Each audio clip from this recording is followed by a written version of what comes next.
Welcome to a brand new episode of the Jampack Report today for January the 13th of 2020. Of course, my name is Samuel Adams, and this is a daily gaming news podcast meant to bring you the hottest news that you need to know from around the industry, 5 days a week, Monday through Friday, right here on YouTube and podcast services around the world. So if you enjoy the show, you like what you see or hear, be sure to hit that subscribe button and keep coming back for more.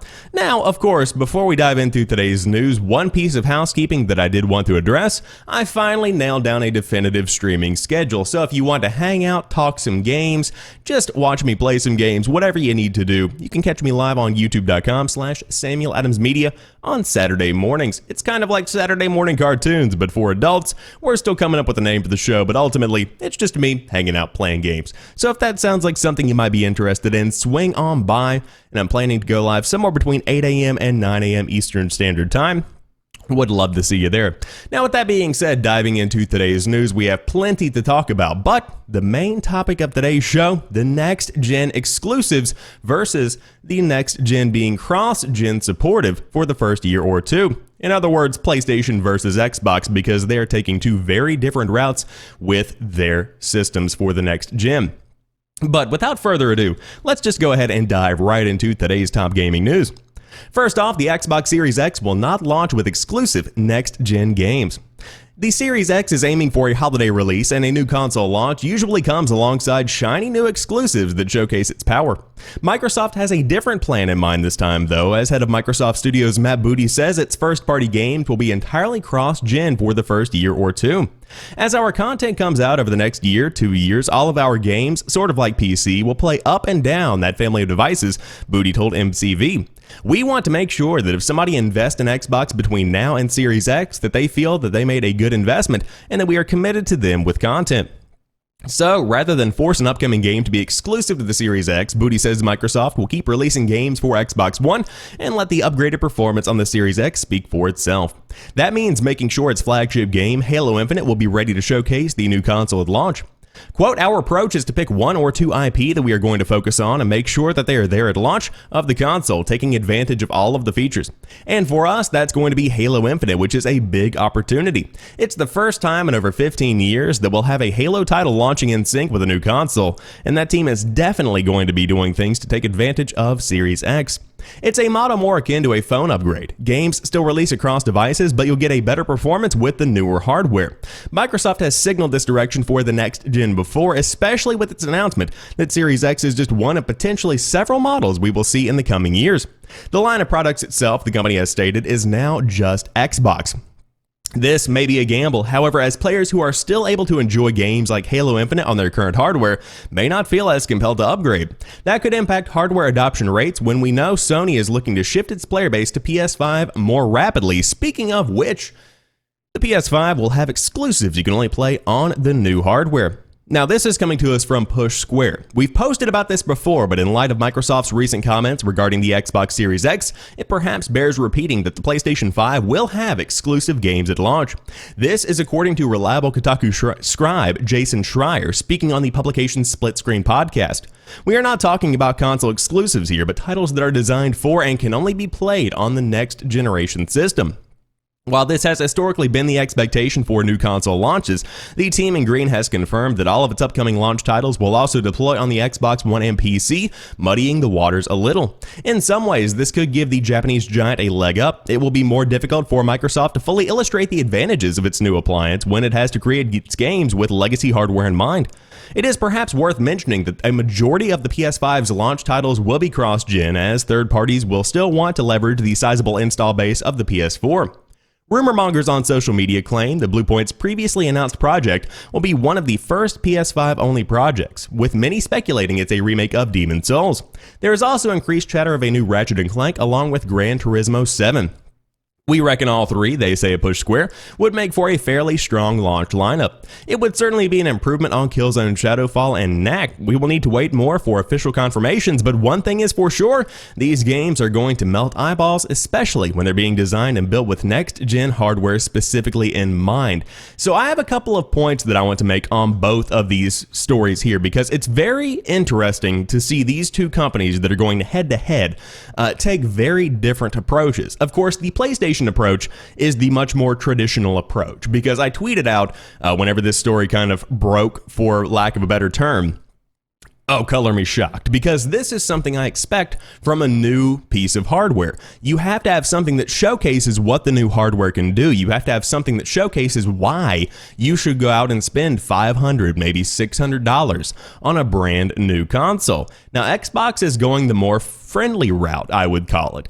They're going the route where if you do buy an Xbox One X sometime between now and holiday 2020, you don't feel like you got gypped and you don't have to automatically go trade it to get the next big thing.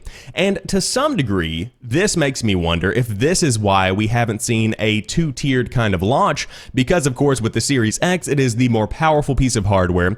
If a Series S is coming, could that come out in a year, maybe 2 years? And in the meantime, the Xbox One is kind of the Series S in a way, or the Xbox One X is the Xbox Series S in a way, where you do have an entry-level kind of piece of hardware, and then you have the big boy, you have Big Daddy over here with the Series X. Is that the kind of approach that they're taking with this?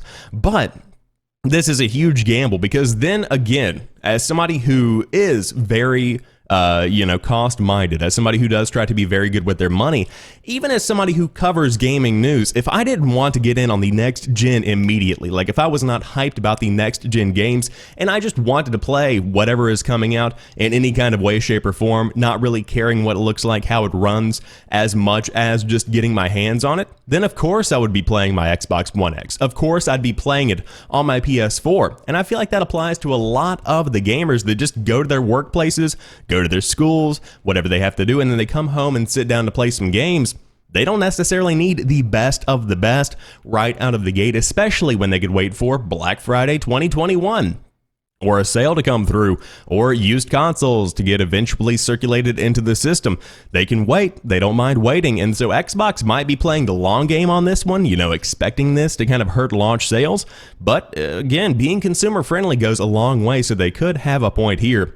But these games on the PS5, these are going to be blowing people's minds, because I know that tons of people say, well, the PC has become so prevalent that if you do have a multi-tiered kind of console lineup, it can be scaled. You can have the same kind of experience with different caveats depending on what kind of hardware you're playing on. Yes, that's true. But if you design something around a specific piece of hardware and focus on that specific piece of hardware, it inevitably creates a better experience. I mean, look at Spider-Man on the PS4. There is no reason that game should run as well as it does on a PS4. It looks phenomenal. It looks better than many of the PC games that I play on a PC that has much more power than the PS4. Lo and behold, it looks fantastic. Insomniac did a fantastic job with optimization, and they really did create something special. So that's the power of an exclusive, hands down. So PS5, I think they might be having an advantage here with their games lineup, but again, we will just have to wait and see exactly how impressive Halo Infinite is on the Series X versus how impressive it is on the Xbox One X, because those are pretty much the two consoles we're talking about right now in the Xbox family. But exciting times nonetheless, and I cannot wait to see how things shake out whenever the consoles launch sometime this holiday around November or December of 2020. However, PlayStation is reportedly skipping E3 2020 yet again. This time it's a much more significant deal because this is a console launch year. That's crazy. According to two separate sources, PlayStation will not be attending E3 2020. If true, this will be the second year in a row the biggest player in console gaming will be missing from what is generally seen as the biggest trade show in video games. Word of PlayStation skipping E3 again comes way of VGC, who notes that it's heard from sources that Sony has no plans to return to the show this year. However, it also notes that other sources have claimed that while this is the case, a negotiation to return is still on the table. In other words, there is some conflicting information here, but it appears PlayStation has decided it does not need to participate at the video game Super Bowl. Adding to this claim is Wedbush Securities analyst Michael Patcher, one of the industry's leading analysts, who also says that as far as he knows, they are not attending, which he also believes is a big mistake. Quote, "As far as I know, they don't plan to attend," said Patcher while speaking to VCG. I think that's a huge mistake, as their focus on the consumer is not inconsistent with their attendance at the premier industry trade show. I hope they change their minds, but I'm skeptical, end quote. As you can see, there is even a bit of hesitancy about the claim from Patcher. In other words, the door doesn't seem to be closed completely, but it is a slight breeze away from slamming shut. As alluded to earlier, PlayStation skipped E3 2019, and it didn't seem to hurt them. Rather, it was E3 that was drastically missing the presence of PlayStation. Not only does it cost a lot of money and resources to put on a big presser at E3, but you have to compete for industry mindshare with Nintendo, Xbox, and even third parties. So maybe the bean counters over at PlayStation have determined it's simply not worth attending the show. Further, this allows it to focus more on the unconfirmed PS5 reveal event. In other words, rather than separate its eggs into two baskets, PlayStation can dump them all into the PS5 reveal event, which won't be undermined in any way by what Nintendo, Xbox, Ubisoft, or Bethesda, or whoever other company announces that day. Anyway, as always, feel free to leave a comment over there on Comic Book to let them know what you think about PlayStation reportedly skipping E3, but this one is a shocker for me because I thought there would be some kind of show at this year's conference because E3, whether they like to admit it or not, is still a cultural focal point for the gaming space. People still look to it for news. People still look to it for discussions, that kind of thing. It still is a big part of how people experience the world of gaming, and it is, as I've always said, the one time in the entire year that the gaming industry has the moment in the spotlight on national media coverage, because all of the media people, all of the big outlets, they cover E3. That's your time to showcase what you've got coming out. That is your time to make waves. And of course, with any kind of PS5 reveal, you are still going to get media coverage because that is a massive deal, even from a business perspective. MSNBC obviously going to be covering that kind of thing for the stock impact it could have, for the bottom line it could have, for Sony, the impact it could have on their bottom line.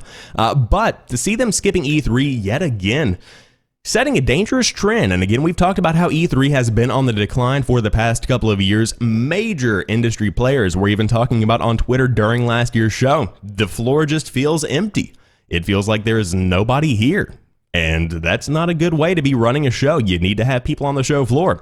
But PlayStation reportedly skipping E3 2020 again. Looking forward to news of the PS5 because that is when we will know definitively what's happening with that. However, moving on, Nintendo has filed a new trademark application for the Mario and Luigi franchise. It's a hymn.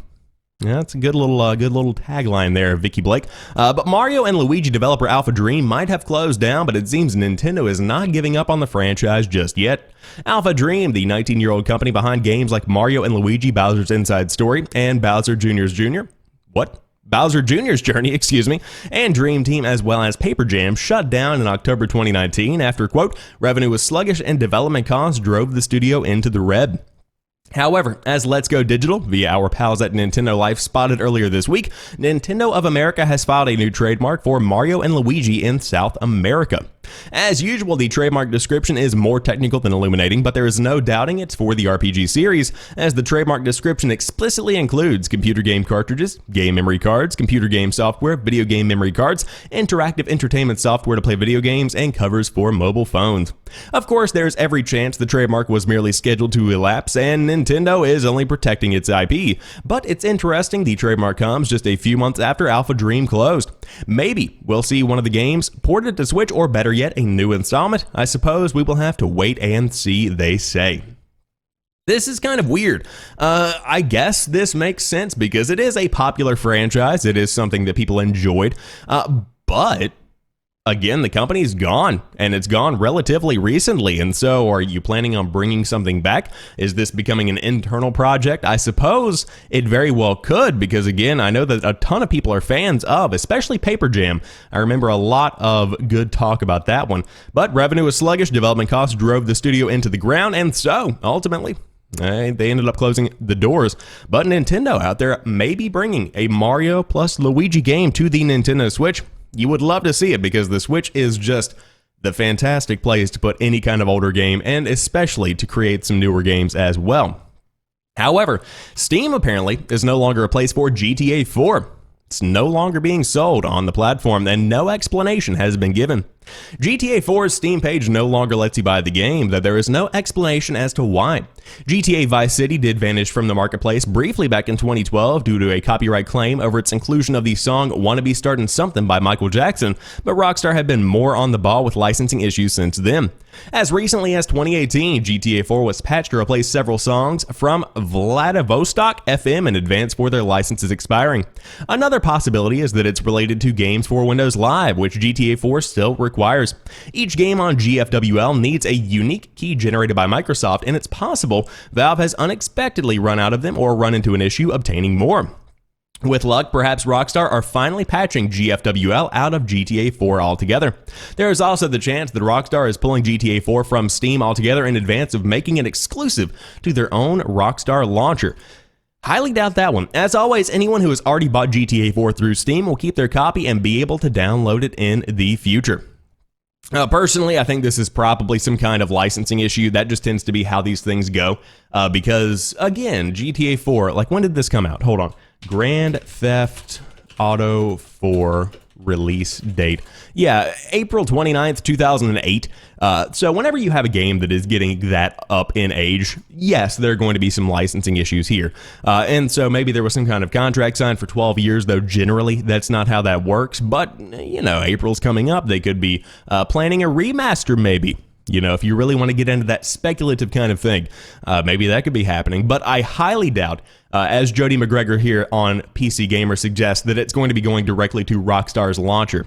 I'm fine with launcher exclusive releases as long as they're right out of the gate. You can't, you know, go back and take a game off of a storefront and put it onto another one. I mean, I guess technically you can in the case of Bungie and Destiny 2, but not necessarily the best case when it's just an old game just sitting there. However, it could happen. I just highly doubt that would be a move that Rockstar or any other entity would want to make. But I suppose we will have to wait and see. However, no longer able to buy GTA 4 on Steam, but if you do have it, you can still download it. Now we'll talk more about this Uncharted movie. Venom director top choice to helm the Uncharted movie. After losing its sixth director, it seems the upcoming Uncharted film might have landed its newest one in Venom and Zombieland's Ruben Fleischer. As reported by The Hollywood Reporter, Fleischer is Sony's ideal choice to join Tom Holland and potentially Mark Wahlberg in the project as the seventh and hopefully final director. Fleischer is no stranger to Sony, as Venom and Zombieland are both its properties, so it doesn't come as a huge surprise that executives would like him to head up its major project. However, negotiations have not yet begun. At the end of December, the news broke that Travis Knight would no longer be directing the film due to scheduling issues, which have been rumored to be a result of Holland's busy schedule with the upcoming Spider-Man movie planned for 2021. Despite the setback, reports still state that the film is on track with no major changes. Earlier this year, Sony announced PlayStation Productions, an in-house development studio responsible for turning Sony's games into movies, and Sean Layden, previous chairman of SIE Worldwide Studios, told The Hollywood Reporter, quote, "We feel that now is a good time to look at other media opportunities across streaming or film or television to give our worlds life in another spectrum." Layden continued, "We've got 25 years of game development experience, and that's created 25 years of great games, franchises, and stories. While nothing has been announced, Sony owns tons of different franchises that it could turn into movies, such as The Last of Us, God of War, Spyro the Dragon, just to name a few." A Spyro the Dragon movie. However, in the upcoming Uncharted movie, Holland will reportedly be playing a young Nathan Drake, while Wahlberg will play Drake's mentor, Victor Sully Sullivan. And of course, you can see more about it later this year, as the film is set to launch in December of 2020, specifically on December the 18th. Wow, you're bringing on a new director less than 12 months before, well, actually just over 12 months before the movie is supposed to release. That doesn't sound too good, but I suppose I just wanted to let you guys know what the status of this was. I highly doubt this is going to stick. The release date is going to have to be pushed. You can't make a movie in 12 months that is going to be worth the amount of effort that has already been put into the Uncharted movie. If you're going to do this, you need to take your time and do it correctly, because otherwise, this is probably going to hit and be worse than the Assassin's Creed movie, or even worse, the Tomb Raider movies. But Tom Holland on board, that's a big chunk of change. Mark Wahlberg on board, even bigger chunk of change. There is a lot of money going into this project, and man, I just do not see this one turning out well. And I think the question needs to be asked, does anybody want an Uncharted movie? Is anybody actually interested in seeing that story? Because it's supposed to be some kind of origin story. It's a young Nathan Drake. Do we really need that? Personally, I don't. I really just don't, because I feel like the games did an effective job of establishing that world and of telling the stories, and I don't need a film with Tom Holland and Mark Wahlberg. It's not something I even want to watch. I probably won't. But regardless, a ton of people might, and that's what Sony's hoping for whenever the movie reportedly releases December the 18th of this year. Again, reporting on the fact that it just hypothetically is in talks to get a new director. Not even in production. But let's talk about the top 20 games of the decade voted on by fans of the PlayStation blog. And The Last of Us comes out on top. With 2019 now behind us, the decade of the 2010s has officially ended, with many looking back on the pop culture and entertainment that defined the last 10 years. Over at DualShockers, we ended up making our very own staff list of the best games of the last 10 years, while fans on the PlayStation blog chose their own game of the decade in a recently released poll. Over on the blog, a fan poll held on the blog gathered together votes for what Sony fans felt were the top games of the last decade. After collecting all of the votes, the top voted game as chosen by the community was The Last of Us. This shouldn't exactly come as too much of a shock given the impact of the game, and of course, over 6 years later from its original release, but it's still no less of a reason to include what is arguably one of the decade's most important games. According to the blog, The Last of Us overtook 11% of the total votes collected by fans in the poll. Alongside The Last of Us, the runners-up for the PlayStation blog's Game of the Decade vote were God of War at number 2 and The Witcher 3 Wild Hunt at number 3, which are clearly still relevant and wildly popular given several years after release. That especially seems to go for The Witcher, as the game has gotten a good second wind by the Netflix series. And of course, the top 20 are as follows. Number 1, The Last of Us. Number 2, God of War. Number 3, The Witcher 3 Wild Hunt. 4, Grand Theft Auto 5, followed by Red Dead Redemption 2, Skyrim, Horizon Zero Dawn, Bloodborne at number 8, Uncharted 4: A Thief's End at 9, Marvel Spider-Man at 10, followed by Persona 5, Dark Souls, Call of Duty Black Ops 2, Nier Automata at 14, Death Stranding at 15, Red Dead Redemption 2 at 16, Mass Effect 2, Fortnite, Batman Arkham City, and at 20, Resident Evil 2. Now, let's make something very clear. Resident Evil 2 needs to be above Fortnite. I would say Mass Effect 2, you could drop this off of the list entirely. Whoa! We went in hard. However, again, this is just voted on by the fans of the PlayStation blog. I think the big thing is the top 5 are solid. The Last of Us, God of War, The Witcher 3 Wild Hunt, Grand Theft Auto 5, and Red Dead Redemption 2. Very good games. You could even go so far as to say top 10, you need to have played these. I mean, you've got some very, very good games here. But regardless, very cool. If you did want to go check out the PlayStation blog and see the entire rundown with the votes and whatnot, I would highly recommend it, because I love this kind of thing. It's very fun to see, very fun to participate in, and of course you get to see the screenshots, you get to see the reminiscing going on with all of the big list and whatnot. But by all means, dive in, give it a look. You might be interested in talking about the top 20 in the comments section down below, in this video or on the PlayStation blog. But to round out today's show, we have some very good news.